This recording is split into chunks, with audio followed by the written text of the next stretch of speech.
Hi, my name is Marcia Biggs. I'm a special correspondent for the PBS NewsHour. I've been with the NewsHour for 3.5 years, but I've been covering the Middle East for over a decade. I spent most of last year in Iraq covering the battle for Mosul, and now I'm headed to Yemen with a grant from the Pulitzer Center to cover what's being called the world's forgotten war. Forgotten because there just hasn't been much coverage of it. This is for a few reasons. First of all, journalists just simply haven't had access to the country, but also the world's been distracted by other things. We're using this opportunity where we've been able to get some access to the country to get in to cover this war, which is going into its 4th year. The UN calls it the world's worst humanitarian disaster. 22 million people are in need of humanitarian assistance. That's out of a country of 29 million.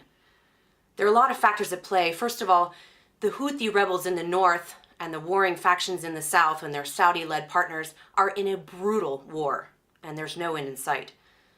Both sides have been using food as a weapon of war, most notably Saudi Arabia, which used a blockade to try to choke the north. The blockade has recently eased, but this is a temporary measure, and it by no means can lead to any kind of sustainability for a country which has historically relied so heavily on outside resources. You have to remember that this is a country that was, before the war, the poorest in the region. But today, the financial system is broken. Even where there is food and medicine, the average family's purchasing power has rapidly and drastically decreased, while the prices have rapidly and drastically increased, in some places even fourfold.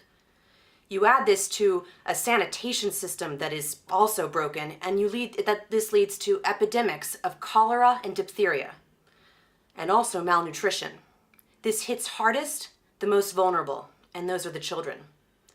It's said that 1 child dies every 10 minutes in Yemen by preventable illnesses like malnutrition, like cholera, diphtheria.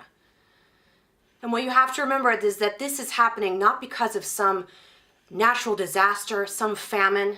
This is a man-made crisis, and it can be stopped.